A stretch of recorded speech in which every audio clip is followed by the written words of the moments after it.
What's going on, people? Welcome back. OnlyFacts Sports. You already know what it is. OnlyFacts Sports podcast, episode 29. Yeah. We are on the road. We always interrupt me during the intro. Always. This is why you were homeschooled. We are on the road to 5k subscribers. That is the goal. We're over halfway there. So please do us a favor. Like the video. Subscribe to the channel. Let's get to 5k. Do you know what I'm saying? It means a lot. We appreciate it. Support the man them. Do you know what I'm saying? What were you going to say? I was just going to say this week's a little bit different. I'm not going to be in as much of a vibrant mood in it. You're already giggling. No, I'm just because obviously you're asking me what was I going to say. Yeah. But yeah, obviously for those who don't know, me and Nick are unapologetically Jamaican. Like I know Nick's banter, but we're unapologetically Jamaican. So obviously this week's been a madness, isn't it? So yeah, of course. Obviously those who know about a Hurricane Melissa, it's been mad. Our people's like in the trenches right now still, so even more so they're normal facts. And Nick messaged me this week and he said a very, very smart thing, and I know you guys are going to disagree with this, but everybody's saying have Jamaica in your prayers. I'm not one of those people. I'm not a praying type of person. No, absolutely. I prefer tangible, physical, practical application. If I'm broke, give me money. Don't pray for my facts. Don't pray for my bank account. And I know, obviously, Jamaica is a very godly place, but right now they're gonna need more than God. But them man are praying. Them man there that have got no shelter and no roof and no food and no access to aid, they're praying, and let them pray if that's what they want to do. But with my privilege and my power, I will actively give aid. Facts. And just before we go into the proper topic of it, we haven't decided what we're gonna do yet. But just know there will be an active effort. It's literally just happening. Plus, for me, not so much Nick, but for me, it's been like, I know direct people who've lost their life in this. So it's more about just trying to almost work to the immediate and then think about long-term. A man that do foolishness. So any charity that's contacted us or anything like that, it's like, we will do thorough research into where's this going, facts. Who's the people that it's helping. Facts. We've got people on the ground that we can talk to. So at some point we will put a link in the description of this, maybe this video or any lives we've got coming up for any way that you can help. Yeah, just before the last top point is, if you are part of the diaspora and you live in Canada or America, we do have a lot of Americans over there. Funny enough, shout out to Andrew Green, who's living in Jamaica. I hope he's good. Big follower of the channel. Hopefully you're good, bro. Yeah. But if you are part of the diaspora, you can help your community immediately.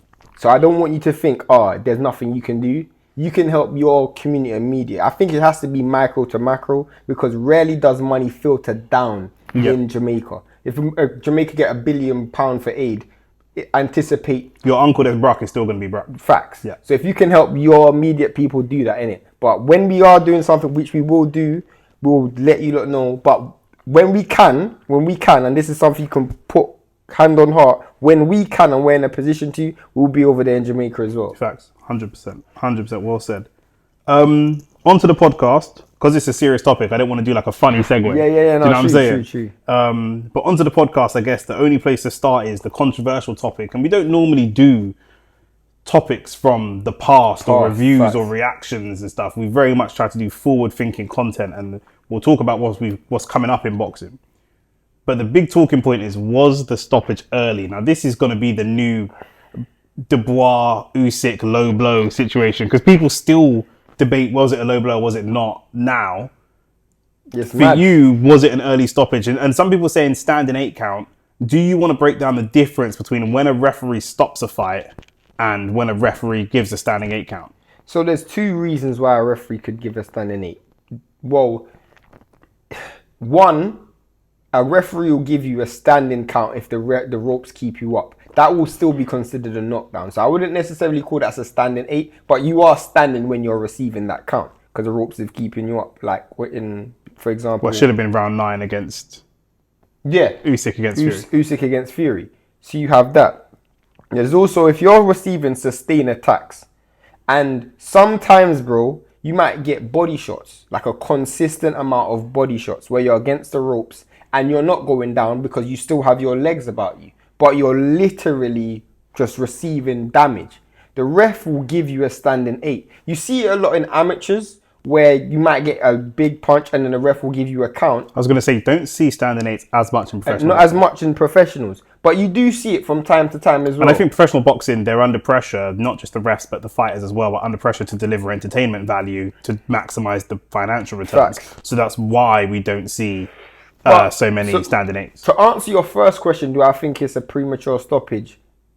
A little bit, I do, but I don't think it makes a difference to the result. Reason being, and I'll dispel two myths straight away. One is that people say, oh, Wardley was going to punch himself out. Wardley had already punched himself out. He was fighting on pure adrenaline at that point. Literally. Yeah. He was tired from round 5. He was tired. But him being tired it didn't even affect him from hurting you. There was a difference between the fighter is tired and the attack is going to stop. When Zhang is tired, the attack will probably stop. When Joyce is tired, the attack is probably going to stop.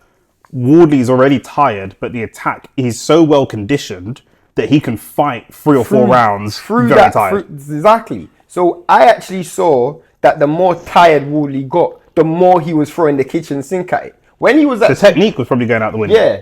When he was actually boxing and when he had his stamina, he wasn't reckless. When he was tired, he was throwing the kitchen sink at it. So I don't see where people say, oh, Wardley was going to gas himself out. Don't see that. And also, I think people keep missing out. And when Hamza Shiraz knocks out Edgar Berlanga, it's the first knockdown in that round. So if you watch that round in isolation, you will say, that's a bit premature. But if you watch the round before, where he knocked him down 2 times first, you'll be like, okay, that's why he stopped him. The round ended in round 10 with Parker all over the gaff. He had maybe 20 seconds of a non-stop assault from Wardley. You had a minute to recover. 1 whole minute to recover. You came out and your legs were still on ice skates. Yeah.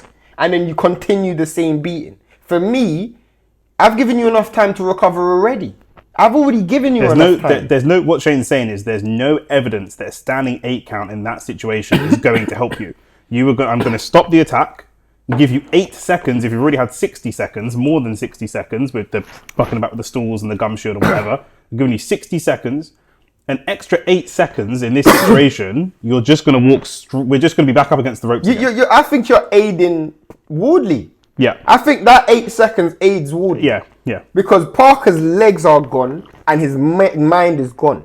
You've already shown me you can't recover in a minute. So me giving you 8 seconds is pointless. And when we say his mind is gone, when you're under that type of pressure, and some of the punches weren't landing clean, I do understand that. But when you're under that type of pressure, you can go for a clinch. You can take a knee. There are several different things. You can fight back. You can fight back. You can throw a Hail Mary. There are several different things you can do. And Joseph Parker didn't do any of those things. He didn't do one of those things. He literally just sat on the rope. Fair enough. He wasn't knocked out cold. He wasn't bones breaking and blood gushing everywhere. He wasn't. We've seen worse. I understand. But at no point do I think he's about to start defending. He's not defending himself. Yeah. He's on the receiving end of an attack. At no point do I feel like... Because another thing is what people say is, oh, Parker was winning on the cards. Forget how many points. Firstly, that doesn't make a difference to a stoppage. But forget how many points you had him up by. On the referee's score, on the judge's scorecard, after 10 rounds, 1 was a draw, 1 had Parker up 6 rounds, and the other one had Parker 2 rounds up. So if scorecards close. So on those 2 scorecards, if he gets a 10-8, that's a draw, and on the other scorecard he's winning. The momentum's in Wardley's favour. Going into round 12, I can't see how Parker wins that fight on points either. Yeah. Based on those scorecards, you lost round 11, you lose round 12, you lose the fight, and you lost round 10 in bad fashion. The round 10 ends when you're falling all over yourself. Round 11 starts. You're receiving an onslaught and you get a standing 8 count, possibly another standing 8 count or a stoppage if that round is allowed to continue because there's still a minute or 2 left, and then you go into round 12. Where do we see you coming back? That's the part I don't see. I remember when Porter was fighting Crawford, and Kenny Porter threw in the towel, and maybe people saying, "Oh, you shouldn't have thrown in the towel." I'm like, he just dropped you twice. If we're looking at like a flipping line graph, he's going like that, you're going like that, or Yeah. You're going down, he's going up, whatever it is. You know what I'm saying? Like whatever it is, bro. You know what I'm saying, though, innit? You're not accomplished in sign language.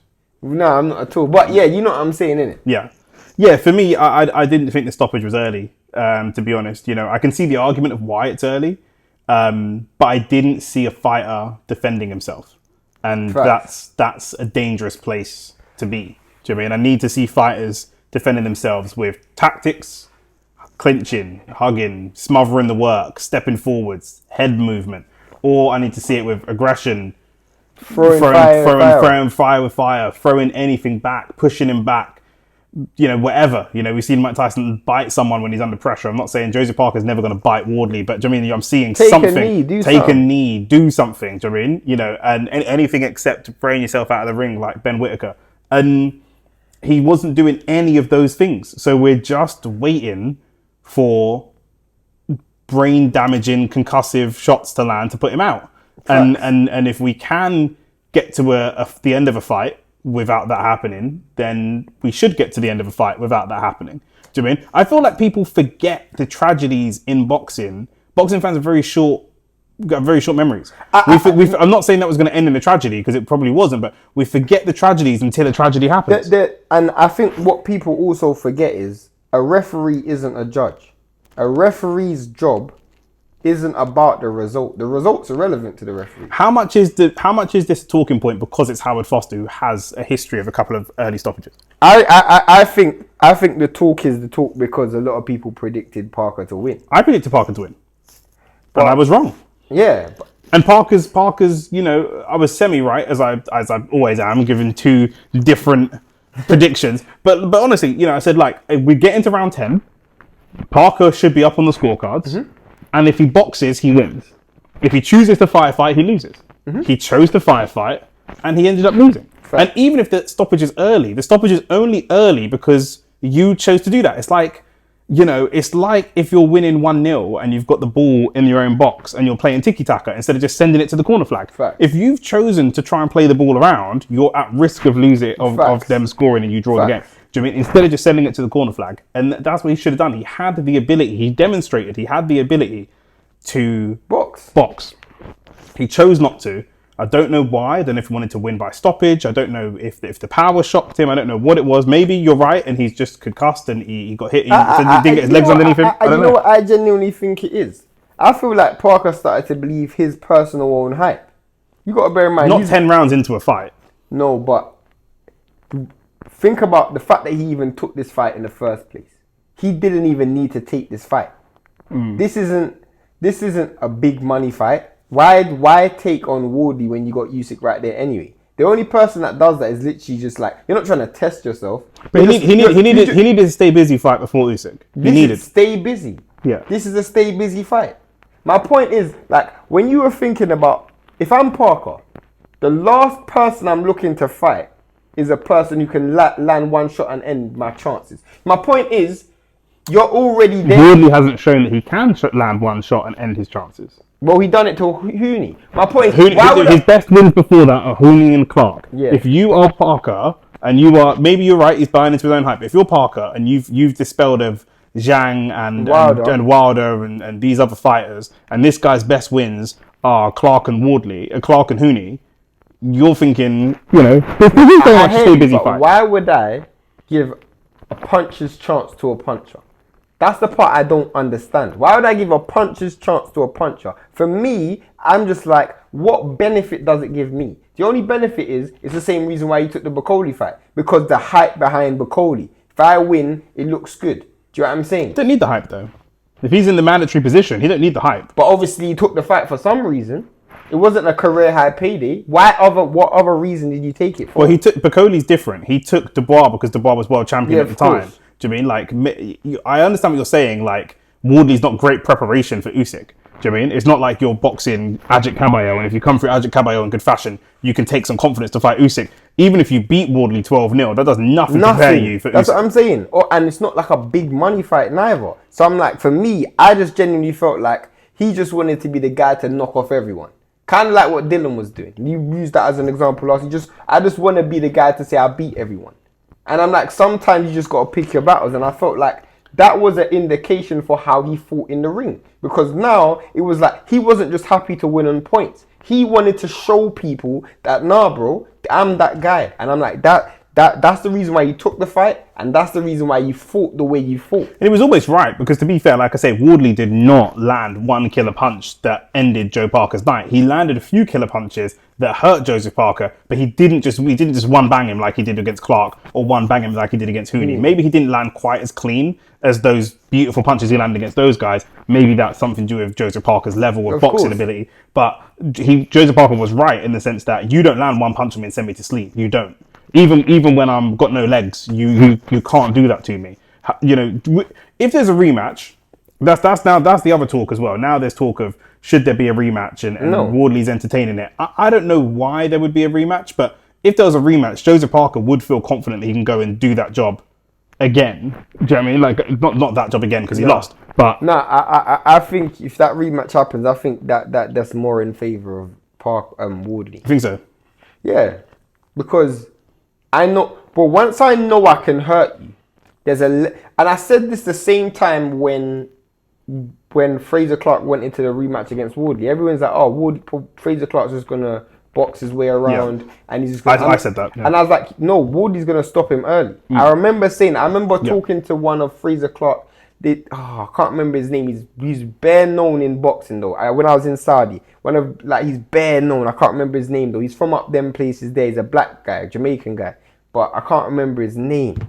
But he's big in boxing though. But he was saying to me, I think Wardley's gonna lose. I'm like, but Wardley's gonna stop him early because Wardley knows he can hurt you. The reason why Wardley was quite tentative in the first round specifically was because he didn't know, he couldn't gauge the timing, but also he didn't know he could just land a shot and hurt Parker. Yeah. The moment he knew he could land a shot and hurt Parker, whenever he throw in flurries. The second round, flurry. The third round, flurry. He hurt him in one of the middle rounds. And then 10, 11, he just threw in flurries. And I'm like, if a fit Wardley early goes after Parker early, Parker's now gonna have to fight in reverse. It ain't gonna be a choice. You're gonna have to fight in reverse. Not only do you know he can hurt you, but he knows he can hurt you. That's the most important thing. And I think if that fight happened again, I don't think Parker would get stopped early, but he will have to go through a heavy onslaught. Yeah, early. And we've seen that he can't survive, but Wardley can do enough at least to force a stoppage if. I thought Wardley, I wouldn't even want the rematch. Go after Usyk, bro. Yeah, 100%. You'll never get another chance to fight for Undisputed again. Especially now, while you're 30 years old, you might not massively improve. He might stay in the heavyweight division for a long time, but post 30, you might adjust game plan. But from a technical perspective, he might not massively improve. Usyk's not going to be there for a long time. But also, I feel like there's currently no blueprint to beat you, but there's no blueprint to beat you. Do you know what I'm saying? Now, if anyone's going to find a blueprint to beat you, it's Usyk. He's just got all the skills. But there's no blueprint to beat you. What you don't want to do is go and fight Usyk when you've come off of losses and different things like that. I feel like for him, this is a free hit. I think his whole entire career has been a free hit. And I'm like, if you lose, but you lose in good fashion. Yeah. Let's say he goes the distance with... It doesn't even matter. He could lose in bad fashion. He could lose 12-0, but if he goes and KOs 2 more men after that, he's straight back at because he's a KO fighter. He's not. This is why Joseph Parker struggled, because Joseph Parker, for a time after he lost, he was still winning some fights by points. It was when he went on his knockout run, now Usyk needs to see Joseph Parker. That's when the talk becomes the talk, because it doesn't matter how good you are. Same with Ajit Caballo. Ajit Caballo is very good, and he does stop fighters, but he's known as a body puncher, as a boxer. It's not known to be exciting. He's not knocking man out like Dillian was knocking man out. Wardley, he could lose to Usyk. Usyk could go off and retire, and in the next 2 years, he could KO. Let's say he fights Dubois and KOs him, and then rematches Parker and KOs him. He'll be right back at the top table again. Fact. Do you know what I'm saying? Like, who's going to stop him? Same like Dubois, innit? Same as Dubois. Dubois lost to Usyk, knocked out a couple man, right back at the top again. Yeah. AJ fights could be there, potentially. Yeah, I mean, Eddie Hearn was talking about that. Funny enough, Eddie Hearn was talking about re-signing Jerome Miller. Wardley might be one of the bigger losses from Eddie Hearn in the last few years. Definitely. But he said he just didn't want to work with Dylan White anymore. But then he has. Anymore. He didn't want to work with Dylan White anymore. Yeah. On that level, like from a management perspective. Yeah. He just said he's poor business, in my opinion. Yeah, of course. To allow that type of relationship to sour what could be a very fruitful you don't have a great heavyweight stable anyway. It's not like you're flipping 40 stable or you're 47 stable. True, but you always want a marquee heavyweight. That's what I'm saying. It's not like your heavyweight stable is strong. Yeah. Your heavyweight, like, you can afford... Yeah, you might have to eat some shit to... You can afford to get rid of some of them... Hitchens. The Hitchens. Yeah. You know what I'm saying? You got flipping Boots, you got Conor Ben, you got guys who are coming through. Shakur, Steve, I don't know what that relationship is, but I know what, you know what I'm saying? You got relationships that you have there. Crocker just won a world title. You know what I'm saying? Like, you got relationships you can build. Like... at heavyweight, I don't even believe it's about Dillian White. He just didn't believe in Wardley. You think so? If he could see the future, and he could see that he was going to knock out Clark, knock out Adelaide. Adelaide's trash, but it's fine. If he could see the future and see that this guy was going to go on to knock out Adelaide, Hooney, Clark, Hooney, who's his own fighter by the way, then Clark in devastating fashion, possibly knockout of the year, then stop Joseph Parker and go into an undisputed fight against Usyk. Do you think? Yeah, he would. Okay, so he didn't believe him then. He just didn't believe that he could go that far. Facts. That's what it is. Do you mean he would have put up with Dillian White's nonsense? Of course he would have. That's what it is. Do you mean? Because Dillian White's in the game for money. You pay him enough money, he's just gonna be quiet. Yeah, facts. So that's just what it is. Any more on that? Yeah, no, man. Yeah. So hopefully I don't see a rematch. Hopefully he moves on and fights Usyk. He deserves it. I think undisputed fights don't come around very often. Undisputed heavyweight fights come around even less often. And how undisputed heavyweight fights with a Brit? Yeah, but I'm saying, like, from his perspective, when he's 50, even if he loses, he could say that Usyk guy, I fought Usyk. You know, there's this man that lost to Muhammad Ali that still talk about I fought Muhammad Ali. Yeah, facts. Just I was in the ring with Muhammad Ali. That on its own is massive. Like, facts. You know, this isn't football where you lose Champions League final, no one cares about you. You fought for undisputed, and you fought on your own. You fought a prime Alexander Usyk 10 years after you started boxing. And that's incredible. If you lose, if you lose, who cares? It's amazing. There's certain incentives you can get out of that as well. Like, maybe I'm the only one to take him distance. You might be the only one to drop him. You know what I'm saying? These things are all things that you can use for the rest of your life. Literally. For the rest of your life, 100%. He ain't winning. He ain't winning. But, you know, it's going to be a real good test of Usyk's mindset as well. Because I think Usyk's taking it. Huh? I think Usyk's going to take it. I know what did I tell you? What did I tell? For those of you that don't watch us regularly, I told him if Wardley wins, Usyk's not taking the fight. It's not going to generate enough money for him, and he said he'll have to because it's a mandatory. And I said we see people not fight their mandatories all the time. I'll be real, yeah. I just thought, you think Usyk is gonna come back for Wardley? That's what I said last week. I was deep in it. I was like, bro. Especially. Do you know what? He didn't knock him out in devastating fashion, but had he knocked him out in devastating fashion, especially then, you think I'm going to risk everything? This is his manager's point. Yeah. His manager's totally right. His ex-manager is totally right that there's the risk versus reward. In boxing, he's not a manager, but he manages like his real estate and all of that. Okay, fine. Well, we're a boxing podcast. So I don't care about his real estate, but do you know what I'm saying? I don't care about it. But his ex-boxing manager said, I didn't even want to take the DeVille fight. The risk of the big heavy punches. Fight Fury. Fury's not going to one-bang you. Do you know what I'm saying? Fight Joseph Parker. He's not going to one-bang you. Do you know what I'm saying? But your whole legacy that you've built for 13 years could all topple down if this random brother that used to do recruitment 10 years ago, do you know what I'm saying? Used to work on a building site. Do you know what I mean? Could one bang on you. Rocky story, innit? What's the point? What's the reward? Do you mean if you've made 20 million fighting AJ and 30 million fighting AJ in the rematch and 20 million fighting Fury and 30 million fighting Fury in the rematch, it's all going to come crumbling down when you make 6 million against... I heard it's slightly higher than 30. No, I'm just putting down the numbers. This will be the lowest. Yeah, do you mean? Bro, this will be the lowest. Do you mean? So it's all going to crumble down on the lowest payday. What's the point? Yeah, facts. You're solidified. Do you know what I'm saying? Is there anything Wardley can do to entice that fight? No. I think that, you know, if he had stopped Parker, not properly, but properly, if he had left a dent in Parker's head like he left in Clark's head, maybe Wardley might want a rematch to try to end the fight in a more conclusive manner on the basis that then people will put more pressure on Usyk to take that fight. You know what I mean? Because if he does to Parker what he did to Clark, people would demand that fight against Usyk. I actually think I hear you still. I don't.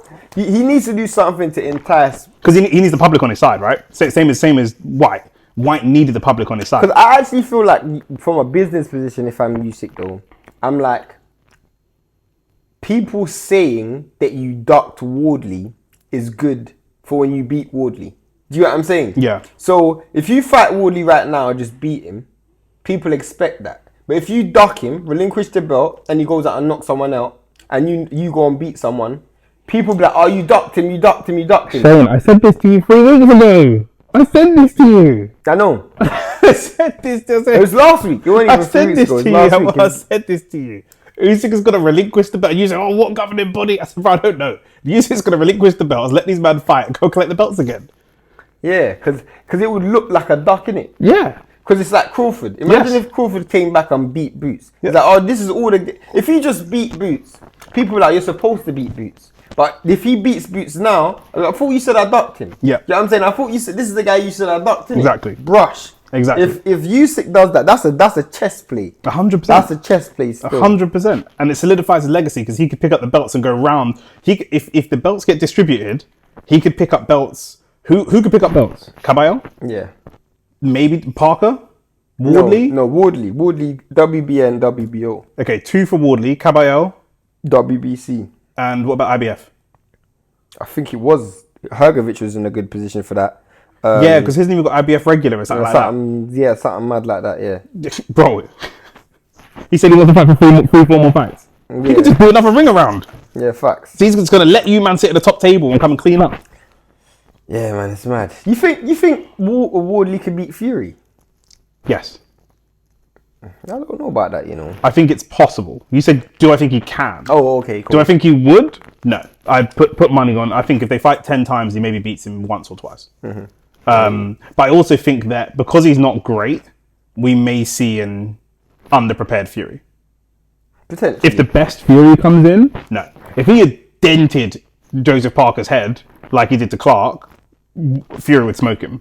Fury, like David Allen always says, even though David Allen's chatting shit when he says it, Fury needs that fear factor to take a fight seriously. Mm-hmm. Fury genuinely does. If he thinks you're a serious guy, you'll get the best version of Fury. But if he thinks you're a joke man, he's just not going to take you seriously. Yeah, facts. But if he underestimates him, Tom Schwarzer don't have the power to one bang you and knock you out. But if you underestimate Wardley and take him for a pub man, it could be a long day for facts. you. I know he has knocked people out before, but at that top level, I just want to see a little bit of arrogance from Wardley.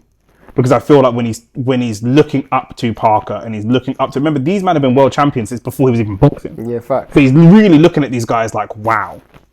And I don't want to see him admire these guys too much. I really want to see him, if he goes in against Fury. He spent very long talking about this brother, bro. He's in line for the undisputed fight. We'll see what happens. He's in line with. I told you what was going to happen anyway. But there you go. This weekend we're live. Please do again, like the video, subscribe to the channel. We're on the road to 5K. We're over halfway there. We're going to make it there with the help of you. Yes, you. You can make a change in the world. We're live this weekend for the football, but then we're live again in the evening for Buatsi versus Zach Parker. It's not really... I'll be live for United as well. You gonna be live for United this weekend? We'll hold him to that, because these United fans, they say that and then they see... No, I'll be live. Do you know what it is? Nottingham Forest looks shit. So because Nottingham Forest looks shit, the United man want to go live. Buatsi versus Zach Parker. 2 names that have been floated for potential Ben Whittaker fights at some point in the future. We're not sure. But I don't think that fight's going to happen. What, Ben Whittaker versus... Yeah, no, they're going to move him extra carefully. Maybe they might fight a Zach Parker, but... Yeah. But this is going to be such an easy fight for Buatsi as well. Like, Zach Parker's not a good fighter, bro. And he's a career 68. This is so easy, bro. I obviously know why they done it. Because Buatsi's just coming off a loss against Callum Smith and a tough loss. So you need to build him back up. But I think Zach Parker's a level down from Willie Hutchinson, who he beat before. I agree. So I think... But this is what happens when you lose. Yeah. I mean, you might have to take a bigger step backwards. You take a small step forwards when you win, but you might take a big step backwards when you lose. Facts, because for me, let's keep it real. This is the landscape at light heavyweight. Forget Bivol and Beterbiev, forget them. You got Benavidez fighting Yard. In an ideal world for Buatsi, Yard beats Benavidez. Yeah? And then maybe you might get to fight for a world title against Yard. That's a big money fight. Yard versus Buatsi for the world title is a big money fight. But then, here's the question. Would Yard want that fight if you've come off a win with flipping Zach Parker? It's dead, innit? Would Yard want that fight? Yeah. Yeah. Why? Because it would be a fairly underprepared, a big name that's actually underprepared. It's a very winnable fight. It's a good. But you're gonna go from Benavidez to Buatsi. It's a title defense. You need title defenses. If does Zach Parker move Buatsi into a position where he could be fighting for a world title? No. Then maybe not. But if it's going to move you into that position, Okay. look, like you couldn't say if Joseph Parker beats Wardley, I know it's a final eliminator, but you can't say but you come off a fight against Wardley. It doesn't matter. No, but the reason why I'm saying that is look at the landscape. Benavidez is fighting Yard. Beterbiev and Bivol's had their situation. Morrell is fighting Smith. Buatsi is the next name that you normally hear in light heavyweight. Before he lost. Yes. Yes. Now, do I think... Now, Ben Whitaker's is now in the picture in terms of big names, right? Yeah. Do I think a win over Zach Parker gets you into that conversation again? I don't think so. Now, it does get you into the conversation. Let's say you beat Zach Parker in comprehensive fashion and Yard loses a competitive fight. Then I'd probably say that's a good fight. Yes. But if, let's say... Looking at how Yard has managed his career so far, after a fight that's going to be very tough against Benavidez, if he wins, he will want a fairly easy title defense. However, Yard has been fighting for this world title for a very long time. Facts. He will also, although he'll want the fight to be winnable, he will also want the fight to be a big enough name that gets sellable. Because you've gone from Benavidez, it has to be enough money. If Buatsi can beat Zach Parker, especially in good fashion, yes, he will take the British crowd's money in an overinflated fight. Yeah, because he would be a massive A-side. Yes. Because he's a world champion. Correct. And it would generate a lot of money in the UK. Is it a good fight if Yard loses though? It's okay. I mean, it's like Fury AJ. It's okay. You know, it's a domestic dust up. It'll be a fight that Simon Jordan will moan about, but you know, Spencer Oliver will be fucking wanking off about in the corner. Do you know what I'm saying? Like, if you're a British boxing fan, you're a global boxing fan, but there's a decent amount of people out there that are British boxing fans. And for British boxing fans, these two's names have been swirling around each other for a long, long time. Some people think the fight should have happened ages ago. Do you know what I mean? So having them both fight coming off of losses or lackluster performances or off of beating Zach Parker but losing to Benavidez, it's not ideal. Do you know what I mean? It's not ideal. But if they can both be at the top table, why would they not be both at the top table? Do you think there's a way in which Zach Parker can beat Buatsi? No.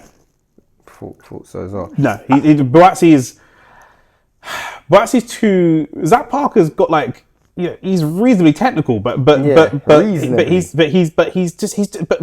just too athletic. Yeah, he's just too African. Yeah, fact. He's just too athletic, bro. He's just gonna destroy him. He's just too athletic. Like Buatsi technically for me is not amazing. No, but he hits hard. He's tough, bro. He's the worst combination of because we see a lot of big. We were on stream the other day actually debating Caribbean boxers versus Jamaican boxers, and we're gonna make Caribbean boxers versus African boxers. We're gonna have to have this conversation on one of these podcasts at some point. But Buatsi has got the African genetics, which often don't work in boxing. By the way, they're big, strong guys, and you look at them and think, "Oh my god!" But you hit some of the African man, they just fall over. Yeah, fact. But he's got the African genetics, but the English boxing style, which is horrible. It's not Dan Aziz-esque. No, from a the visual perspective, it's horrible.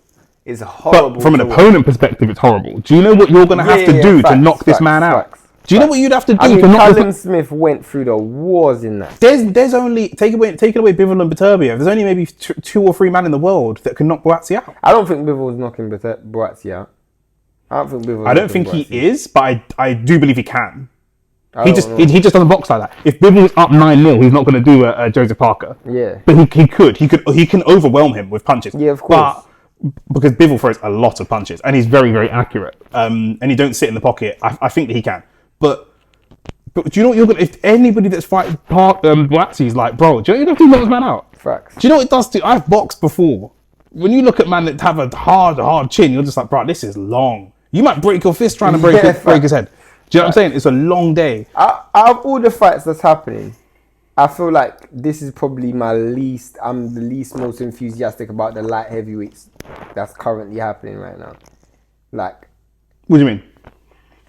Like, in terms of the fight... I think... what do you mean? The three light heavyweights that we've got going on, you're saying this is the least exciting? Yeah. Well, obviously, duh. He's coming off of a loss, and Zach Parker's a 168. You've got a world title fight for Benavidez versus Yard, and then you've got Morrell versus Callum Smith, who are both monsters. Facts. Morrell's up and coming, and he's the young monster up and coming. Facts. And Callum Smith is a tried and tested monster who's very tough. So of course, this is. I actually feel like this is the leftovers. I genuinely feel the most exciting thing about this fight is whoever wins or whoever loses might fight Ben Whittaker at some point. But you know what though?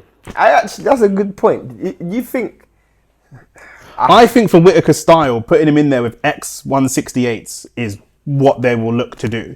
Because Ben Whittaker's not a puncher. And they really, even if he loses, they'd rather him lose on points. If Ben Whittaker loses on points against someone that Eddie Hearn can gas up as a great technician, and if he lost to like Buatsi on points but he said it was a war, and look what happened with Buatsi and Smith, and blah, blah, blah, it's sellable still. But if he gets starched, because of Ben Whittaker's style, the moment he gets starched, his stock plummets, absolutely plummets.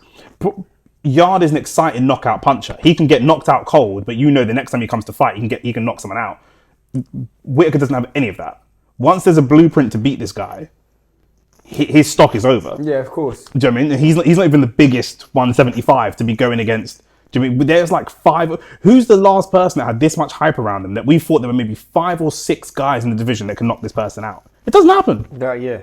There's not 6 man in Haney's division that can knock him out. No. There's not 6. Maybe 1 or 2, but not 6. But I think Haney's even that's a bad example as well.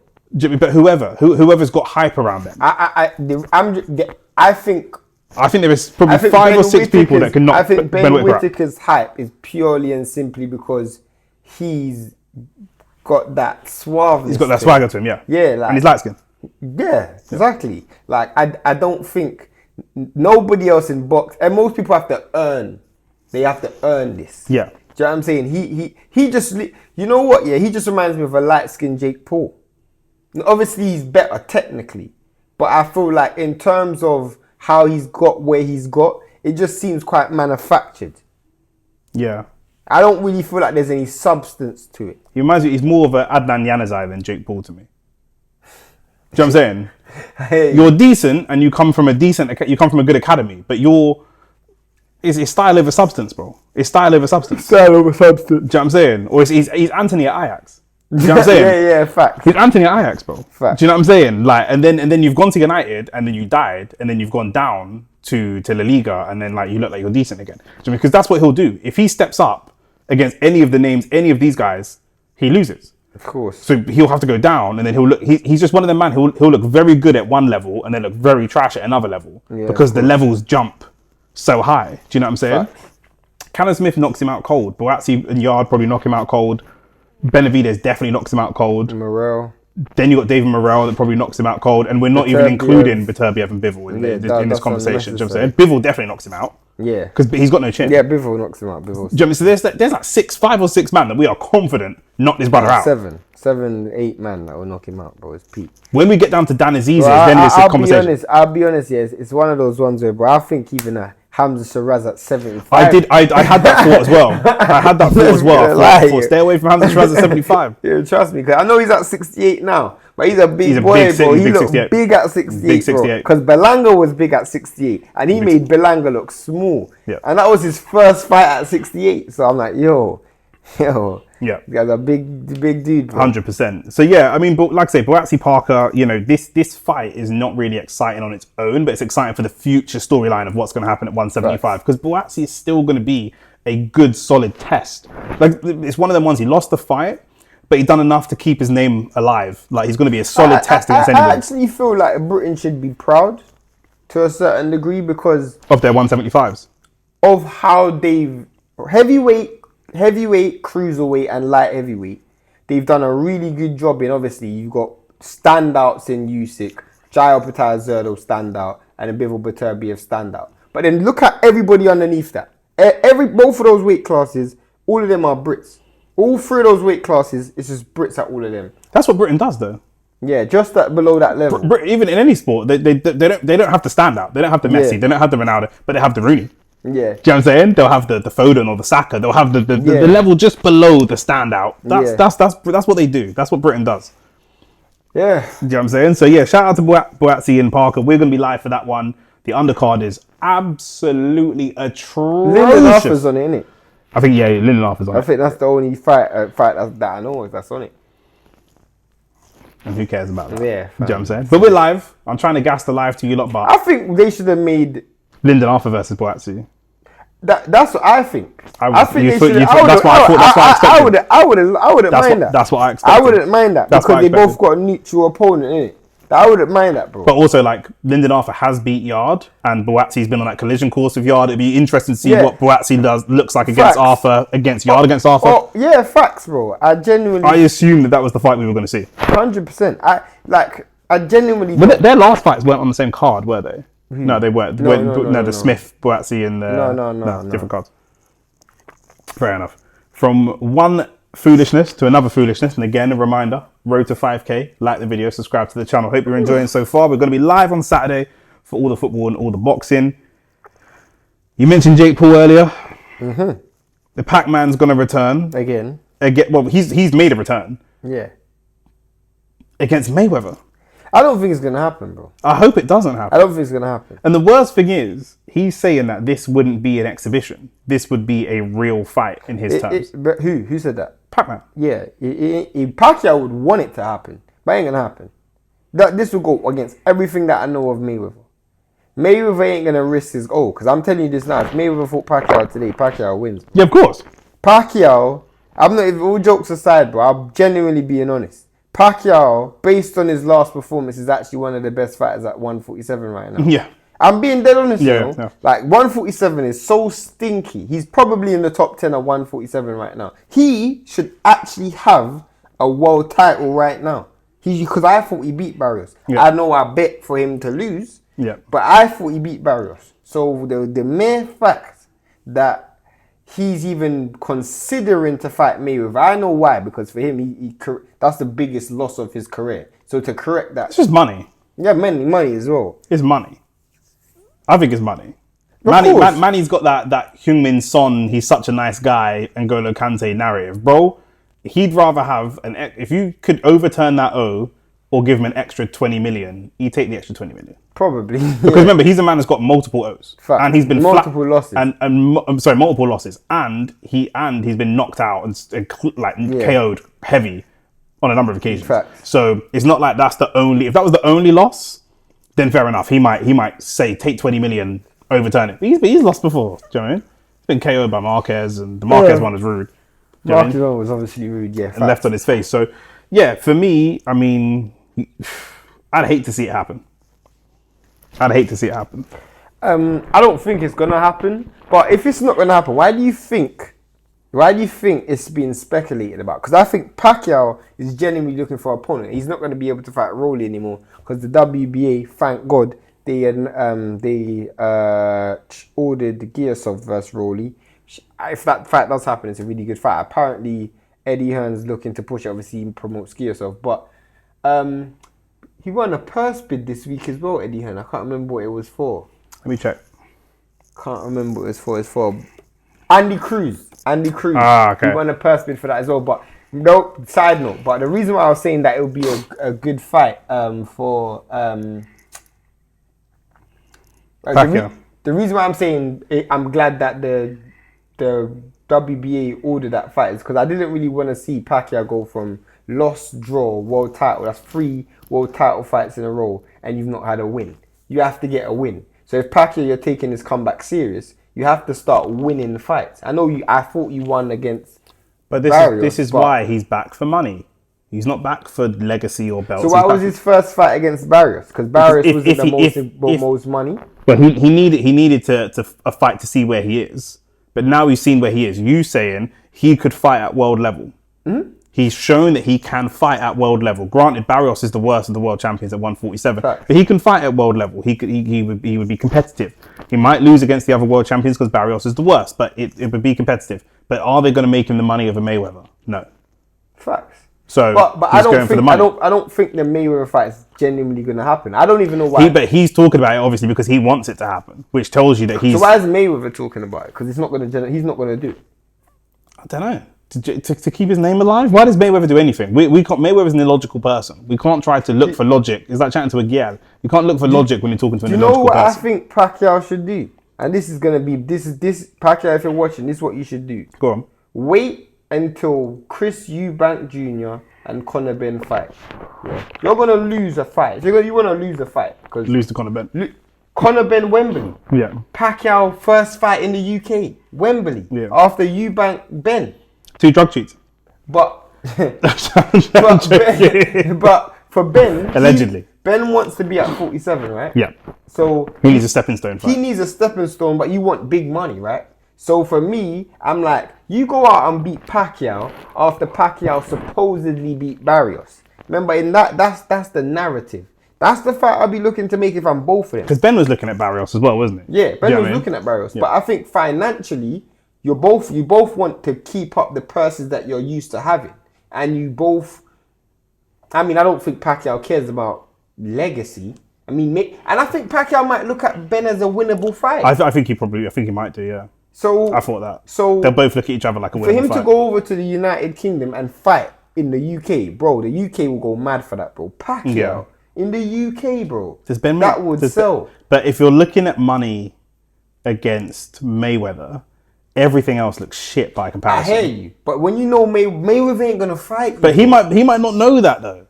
He might not know that. He might, because Mayweather's a liar and Mayweather plays games with people, but he might really believe that Mayweather's gonna do this. Nah, bro. If you believe that, you might as well believe in Santa, fam. Yeah. He ain't fighting you, bro. Specifically, if you look like how you look. It's not like you look bad, bro. Yeah. Pacquiao for 7-8 rounds looked like Pacquiao, bro. Yeah. I know Barrios is a load of shit. Like, he is so dead, bro. He's by far one of the worst world champions in the world right now. Like, yeah.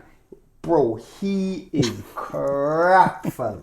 He is so crap. Like, I genuinely, if I'm being honest, I think he might be the worst world champion in the sport.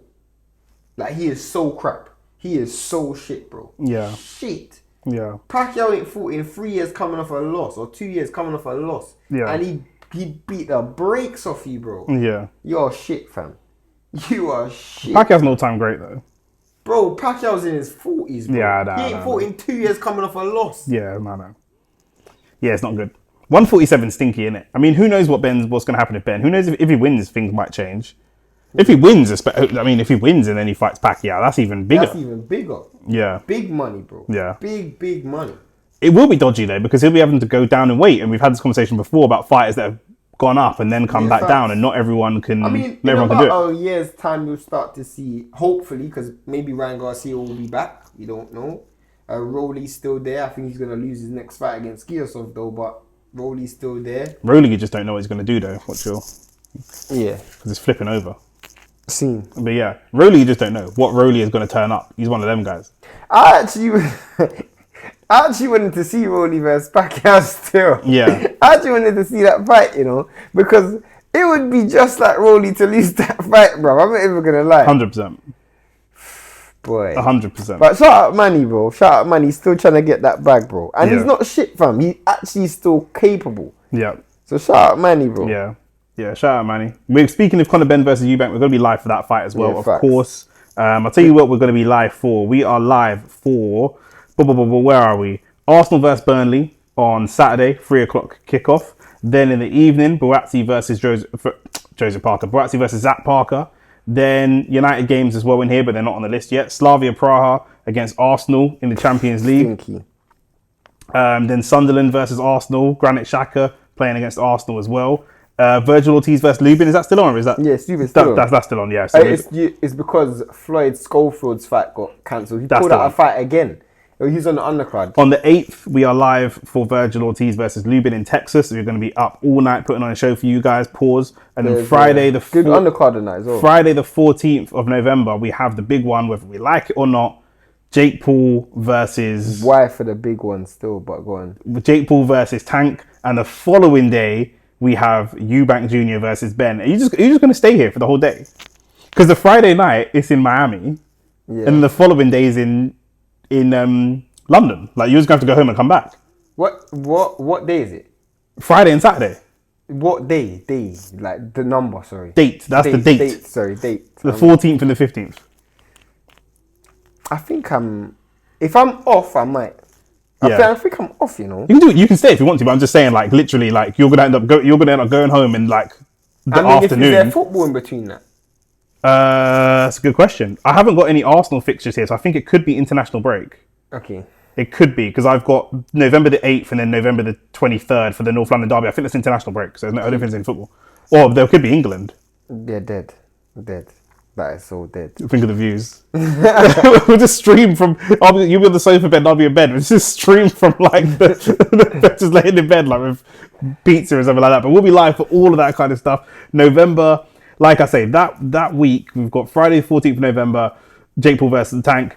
Saturday, the 15th of November, Eubank Jr. versus Ben rematch. And then the following week, Benavidez versus Yard in Saudi. The following day after Benavidez versus Yard in Saudi, we've got Arsenal versus Tottenham, North London derby. And then that week in the Champions League, the 26th, we have Arsenal versus Bayern Munich. And then that weekend, we have Chelsea versus Arsenal. And then the following week after that, we have Opataya.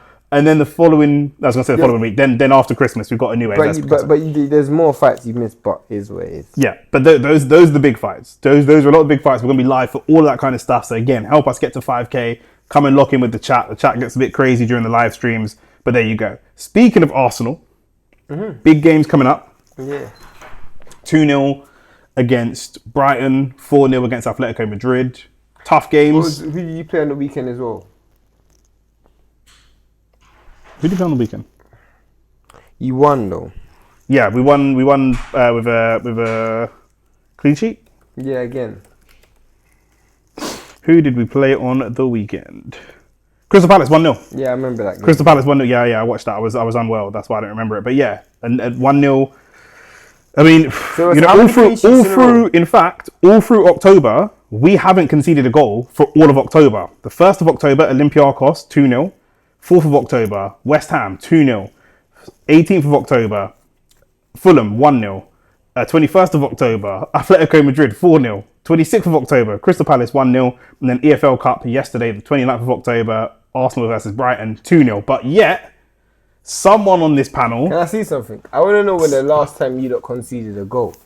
Probably Liverpool. We've only conceded 3 goals this season. So you conceded against you guys. We conceded against... No, did we beat you 1-0 or did you score? No, you beat us 1-0. We beat you 1-0. Where we conceded then? We conceded against Liverpool. Man City, Newcastle. Yeah, Voltemada's goal, Man City's Haaland goal, and Liverpool's free kick. They're the only 3 goals we conceded all season. But despite that, Shane has a claim that Arsenal, our defence is overrated. So now Shane's looking at it. You can see his face. He's regretting this. Come on, Shane, talk to us. Pass me back my laptop. Good. So our defence is... and there's talk that we could be on track to beat Chelsea's record of 15 goals conceded all season. Now, we're not on track for that yet in terms of the league, because at this stage in the league, I think Chelsea had only conceded 1 goal, but they had conceded more in cup competition. So it's 15 in the Premier League. Shane thinks our defence is overrated anyway, despite us not conceding a goal for all of October. Talk to me, Shane. You know the maddest thing is, yeah? I didn't actually know them stats before. We've conceded 2 in September, and we conceded 1 in August. So we are conceding on average across 3 months a goal a month. On average, across all competitions. Mad. It's friggin' mad. If we concede 12 goals across all, obviously we're going to get high level competition in the Champions League as time goes on. But if we were to concede 12 goals all year, I mean, I did think that. But let me tell you what. Let me tell you my original thought process. Even though this original thought process came before he looked at our results. But go ahead. No, because I watch you lot. I genuinely watch you lot. Because when you're live, I have to keep an eye on the games most of the time. So I watch you lot. And I genuinely feel like you don't really play attacking football. So you actually... Does Devin Haney have good defence? Yes. But how good is your defence if you're just running? Do you get what I'm saying? That's how when I watch Arsenal play, I'm like, your defence don't really get tested, bro. Can I ask you a question? Go on. What team would you say are an attacking team? Who would you say is an attacking team in the league? This season? Yeah, whatever. Sure, yeah, this season, go. I don't think there's any out-and-out attacking team this season. I think everybody's been quite... Who's the most attacking team in the league? Of what I've seen this season, probably Bournemouth. Like, in terms of just non-stop attack. Yeah. Like, they throw caution to the wind. How much goals did he score this season? 16. Is that near the top or...? Arsenal has scored 16. Man City and Tottenham have scored 17. Okay. So they won... So for the teams that Liverpool have scored 16, Man United have scored 15, Chelsea have scored 17. So for us, for the talk that we're not a very attacking team, we score a lot of goals. That's just in the league. That's not... No.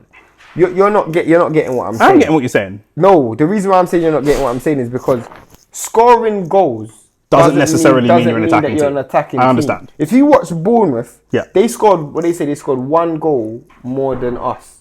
Yes. There's been times this season, this is not a good season using us as a comparison. Okay, Bournemouth and Liverpool. If you watch Liverpool create chances, but I wouldn't say Liverpool are an attacking team. I wouldn't say Arsenal are an attacking team. You don't control the game, you don't score goals. Bournemouth are an attacking team. Like, they try, like you just see a wave. They might not have the quality, but they're wave after wave of attack. They're second in the league. So I genuinely feel like that's what I'm talking about. And when I look at Arsenal, specifically this season, I'm like, you men are getting a bit like, what they're doing is mad. Like, those numbers, bro. Those numbers are... What can you say? You conceded no goals in the Champions League. But you lot haven't conceded. You've conceded no goals in the Champions League, but you lot conceded no goals in October, the entire month of October. Yeah, like, and that's across 3 competitions. That's Premier League, League Cup, and Champions League. It's nuts, bro. It's nuts. And you got Crystal Palace this week. You might not even concede this week. No, we beat Crystal Palace last week. We've got Burnley this week. Yeah, we got Burnley this week. Yeah, you're not going to concede this week as well. So you look at that and you're thinking, bro, we might. Nah, I don't think so. That Arsenal defence, like the way you don't play football as well. But I think that's a contributing factor, bro. Yeah, of course it is. But I don't think that's defence. Would you call that defence? Yes. So we have very, very good. I don't want to gas it and then we go and lose and look silly, but we have very, very good individuals. We have leaders and characters. Mosquera came in, and part of the stuff that's happened is because of injuries, but Mosquera came in and he played a game with Gabriel first because Saliba was out, and then he played a game with Saliba because Gabriel was out. So now when he goes in, we played last night against Brighton. Do you see our starting lineup? No, I didn't watch the game. You didn't see our starting 11? No, because you weren't live. I know everybody's going about that young youth, don't it? We played a 17-year-old striker that's never played before. We had Ben White. We played Kepa, Ben White, Hincapié. From Leverkusen. Yeah, I'm trying to see the lineup, but I don't know why Sky Sports is being weird with the lineup. But we played like a really, really young lineup. Let me just get the let me just get this up. Fuck off. Kepa in goal. White, Mosquera, Hincapié, Lewis Skelly. Back 4. Yeah, White's barely played this season. Wanyeri, Norgard, Marino in the midfield, Max Dowman and Eze out wide, and a 17-year-old striker called Anus up top. And 1-2-0. Do you know what I mean? That's a defense that can get gotten at. Do you know what I mean? Like 100%. And in the early part of the game, that's what I'm saying. That for me, yeah, that's because you lot play. We didn't. We played very open. I didn't watch the game. We played very open, and Brighton were actually cutting through us and able to and got quite a few good shots off, and then we slowly got more of a foothold in the game. But what I'm talking about characters, Hincapie's been injured since we signed him. He hasn't played a single minute of football. Comes into the game against Brighton. Brighton lost on the weekend, but they have been one of the bogey teams for big clubs in the last couple of years. Lewis Skelly starts off a bit rocky and makes one or two mistakes. He gets skinned by the winger, and Hincapie grabs him, lifts him up, and claps him and says, "Come on, let's keep going." This is a player who's never played for the club before. Yeah, this is his debut, and Lewis Skelly has batted it up at Real Madrid, and he's come through the academy, and the Arsenal fans love him. And he immediately, he's got so many characters and leaders and people that take responsibility. Immediately, we saw Gabriel go down really easily against Voltemada for the goal against Newcastle. Goes up the other end and scores, and says, "I'm going to take responsibility. It's my mistake. I got us 1-0 down. I'm going to go take responsibility. I'm going to go get that goal back." Do you know what I mean? Like, we got such great characters. I see Mosquera make mistakes and look at himself and go, "Okay, let me lock in." You know what I'm saying? I'm not saying these guys are Sergio Ramos and Virgil, but the characters that we've got are so good. I'm not disputing that. That's a fact. That's a straight fact. Yeah. The reason why I say that, I think and by me saying they're overrated, isn't by me saying they're not good, because they're the best defense in the world. Mm-hmm. But this is our second string defense. That's our second string defense. I'm talking about, you know what I mean? Like, yeah. But I also feel like the contributing factor to this is because you play negative football. But you could, I disagree that we play negative football. We have played negative at times. I disagree. Listen. I disagree that we play negative football. I fundamentally, across the whole season, if I watch us every single game. Okay, go through the games from the start of the season, and I'll tell you which games I would say you definitely played negative in. Okay. Cool. From the beginning of the season? Yeah. Yeah? Okay, cool. Not friendlies. Yeah, okay, cool. I'm going to start from the beginning. Let's go. Where do we get to? August. Where do we start? 11th of August? Yeah. No, that's Emirates Cup final. Okay, cool. Wolves? Wolves at home, first game of the season. What was the score? I'm not telling you that. I don't remember that game. I don't remember that game. What was that? Where does the season? I thought the first game of the season was us. Wait, hang on.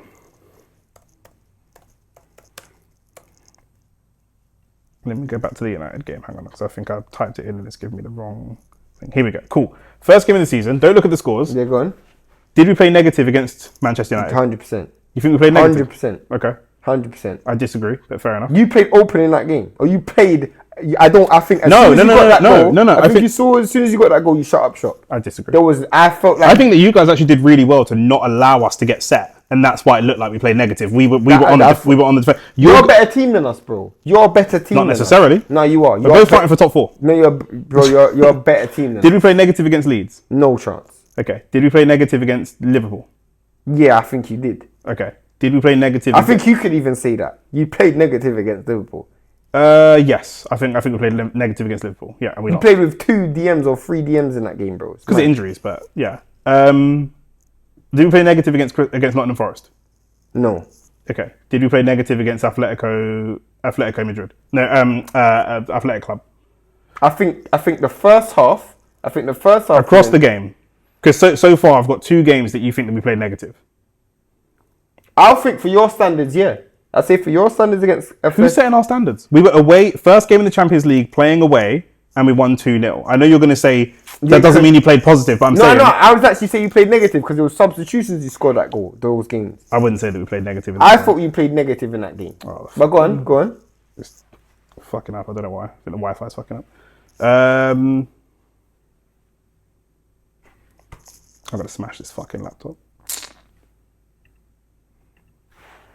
Here we go. Don't look at the scores. I'm just checking in it. Go on. I can't even see it from this angle. Cool. Did we play negative against Man City? Yeah. I don't think we played negative against Man City. I thought you did. Okay. Did we play negative against Port? No, you didn't. Thank you. You didn't. Okay, you didn't play negative against... I thought you played good. I think that was probably your best game of the season. I don't count Leeds because Leeds, that was... Did we play negative against Port Vale? No. Did we play negative against Newcastle? Yeah. You think we played negative against Newcastle? No, that was a good game. That was another good game. You're going to say we didn't play negative against Olympiacos? No, there's no chance. Okay. Did we play negative against West Ham? No. I actually felt like the West Ham game, you just done what you normally do. We just kept possession of the ball. That's how we normally play. We kept possession of the ball, and we allowed the opportunities. So it happened. I wouldn't necessarily. We didn't go gung ho. You're right. We weren't smashing them. You weren't really. That's not negative. Okay. That's not negative though. Fulham, did we play negative? No. Okay. Did we play negative against Atletico Madrid? No chance. Did we play negative against Crystal Palace? Yeah. Okay, fine. Did we play negative against Brighton yesterday? No. So that's 3 games this season that you've said that we played negative when we're going through the games.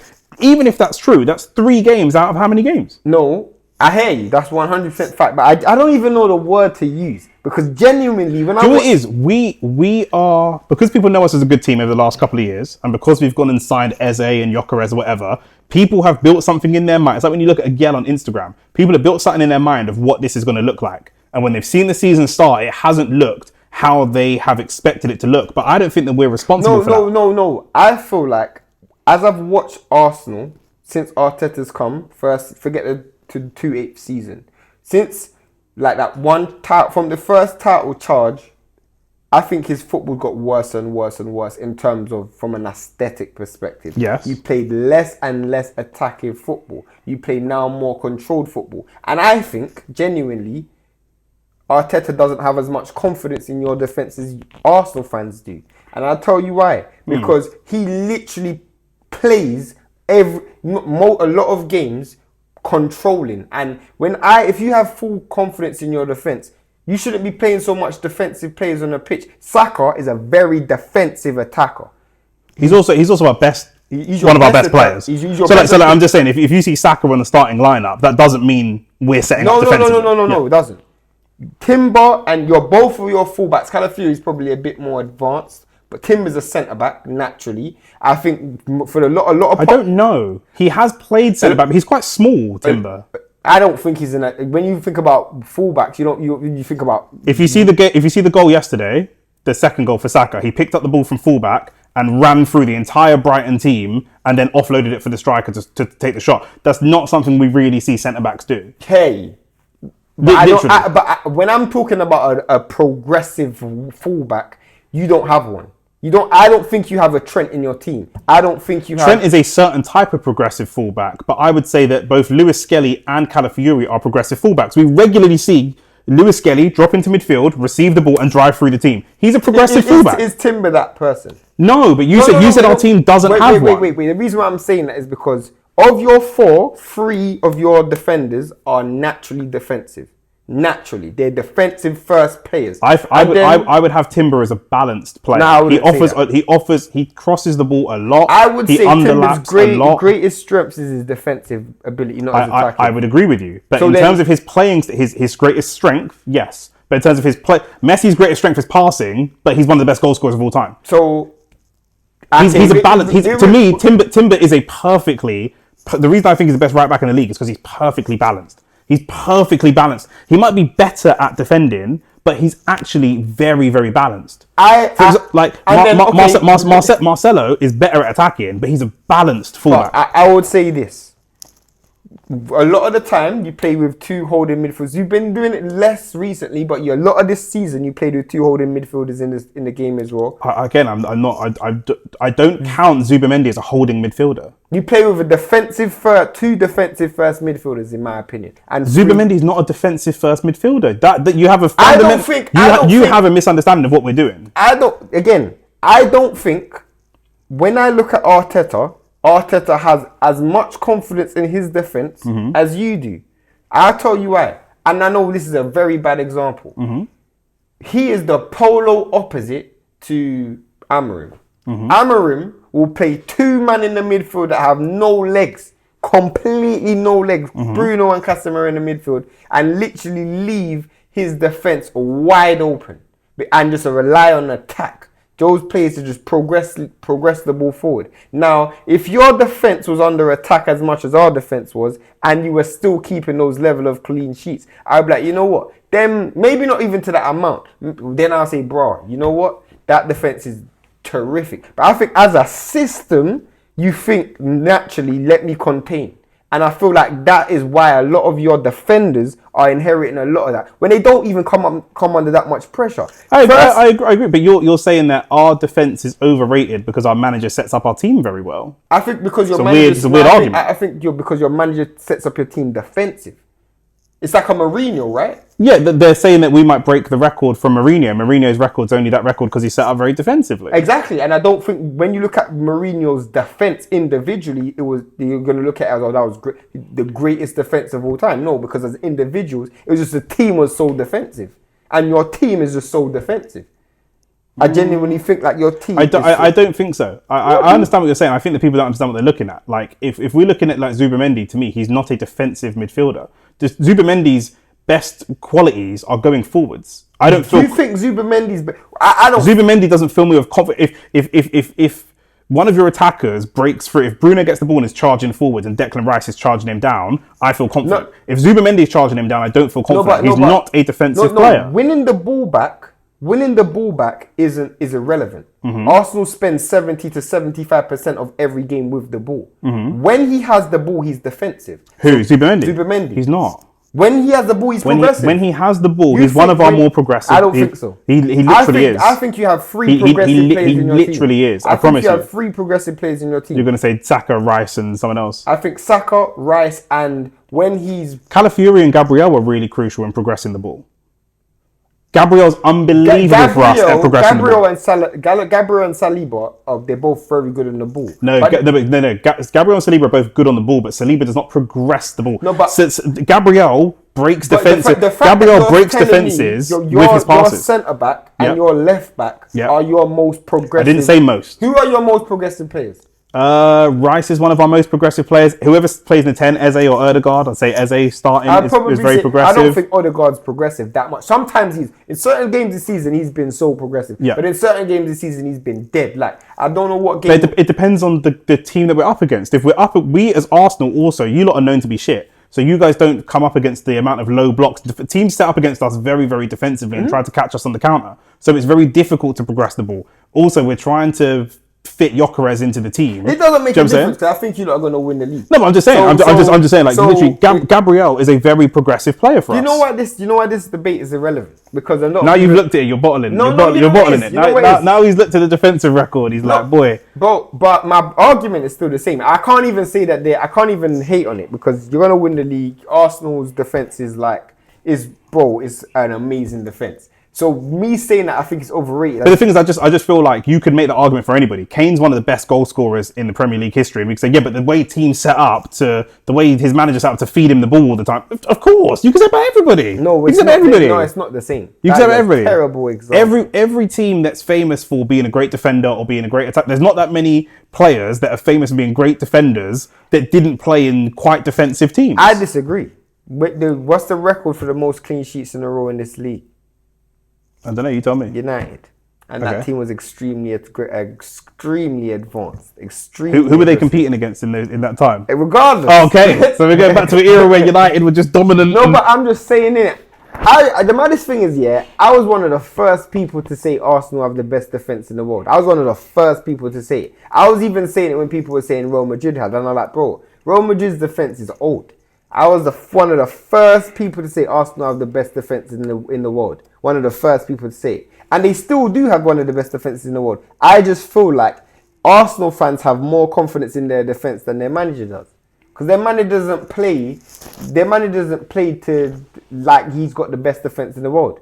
He doesn't play like that. I just think our manager's smart and pragmatic. I think it's foolish to say we've got a very good defense, therefore attack us endlessly because our defense will do. No, but it's load management. We're going to play a lot. We're going to play 50 games this year. Part of having a solid defense and part of having David Raya get all these clean sheets is to stop shots getting at him. We don't say we've got David De Gea in goal, shoot at him all you want. That doesn't make any sense. Yeah. We've got David De Gea in goal, but if we can stop teams from shooting at him, then that's great. If we can stop teams from running at our defense, then that's great as well. People say the same thing about Virgil, where they say, oh, he's only got the stat for not getting dribble past because he drops off and drops off and drops off and drops off and drops off and then he doesn't get dribble past. Yeah, people say this. But I think that stat's a valid stat though.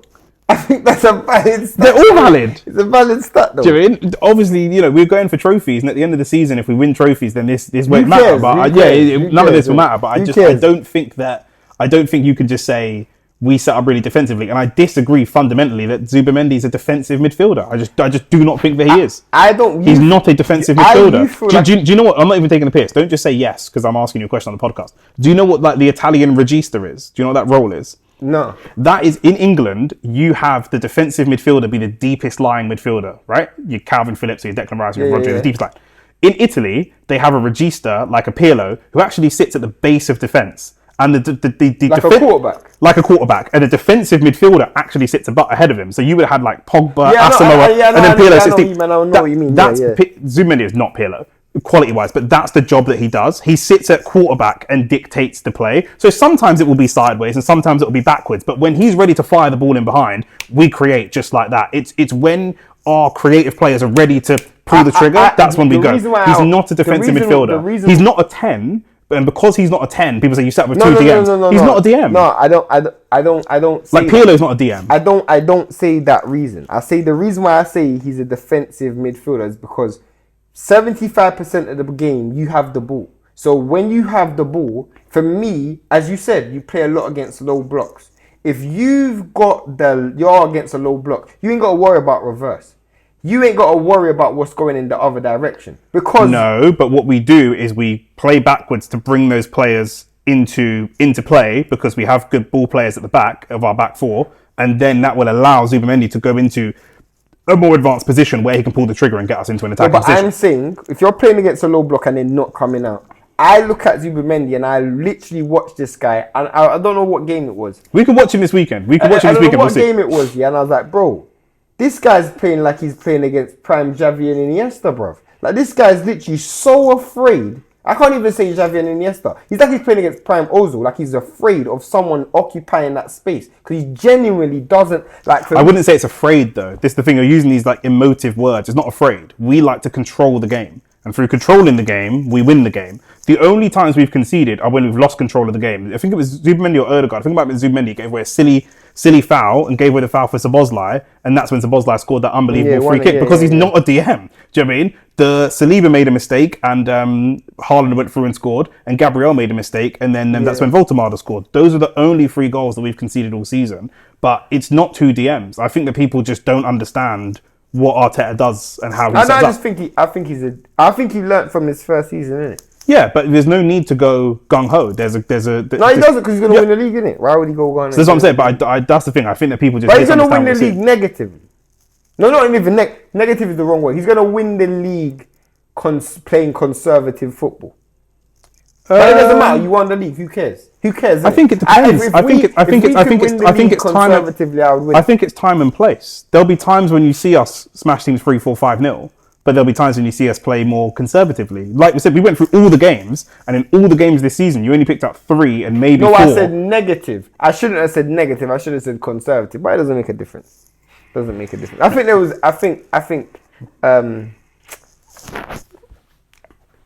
There's certain games I'll have to see. We have to see how the end of the season goes. We're second top goal scorers. We're scoring lots of goals. Yeah, do you mean? So we doesn't mean much. Okay, fair enough. Bournemouth play more attacking football than you, but they haven't scored more goals. So they're not. What do you mean they haven't scored more goals? They haven't scored more goals than you, but they play more attacking football than you. How many goals they scored? The same as you. Yeah. So my point is, they play more attacking football. But they also that would be true if Bournemouth never had anyone attacking at them. They also have conceded 11 goals because they don't have as good of a defense. Not just that, but they don't have as much of the ball. Because they can't control the game. Of course. Okay. And that's my so they're not better. That's why they're not a better. I know you didn't say they're a better team. I'm just saying that's why they're not. It's not as simple as if they had better quality, they would just score more goals. No, I'm saying because that might come at the behest of them conceding more goals. They could score 5 more goals and have 5 less points. It would. That's my point. Yeah. That is literally my point. You're describing a good team. It's like you're trying to describe us as a good team, but put some sort of negative slant. No, bro. I genuinely said you're not going to win the league. I said you're not going to. Yeah, but you're trying to put like an asterisk on it. Oh, never. I want you not to win the league, bro. I want you not to win the league. I just said I feel like the defense is just getting too. Mate, I don't know, bro. I know it's too much credit because they deserve the credit. I just think like a lot of it's down to Arteta setting up the system in a conservative way. You lot have been deprived of a good manager for so long that now when you see someone, a good manager with good tactics, it's like, oh, what's this manager doing? No, I don't. I think it's a good thing. He's gonna win the league. If my manager's done the same thing, I'd be celebrating it. Where you lot finishing this year? Top 4? Top 8. Not top 4? Top 8, bro. You're on joint points with City. Top 8. Not top 4? Top 8. No top 4. No, top 8. All right, cool. I think there's gonna be a slide again, innit? You heard it here first. When we slide, fam. Hey, yo. And AFCON, innit? AFCON's gonna affect us bare, bro. Who's going AFCON for you? Mazraoui? Not even Ahmad and Average. Mbuemo.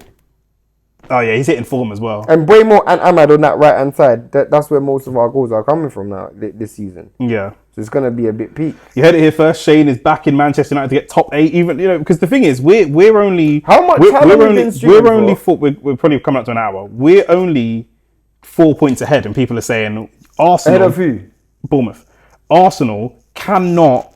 People are saying Arsenal must win the league from this position. You have to win the league. But if you guys are 6th, are we saying that you guys must finish top 6 from this position? No. No. No. Why not? Because we haven't been consistent this season. Interesting. You've been consistent this season. You got 3 wins back to back to back. Yeah. 4 wins out of 5. Facts. Pretty consistent. That's just the last 5 games. But you know United. And plus, the benefit we have is we're playing 1 game a week. And that's going to be a massive benefit. Yeah. 1 game a week. So, I'm afraid of AFCON though, because I don't know where our goals are coming from when Ahmad and Mbuemo go. I don't know where our goals are coming from. I genuinely don't. OnlyFacts Sports, let us know what you think. Was the Joseph Parker stoppage too early? Buatsi versus Zach Parker, we're going to be live for that. All the football, all the boxing right here. Pacquiao versus Mayweather, is it going to happen? Do you even care? Do any of us care? And are Arsenal's defence overrated, according to Shane? And should Manchester United really be pushing for top 4? Really, if they are? This is Manchester United. Like the video, subscribe to the channel. Road to 5K. We're out. Peace and love.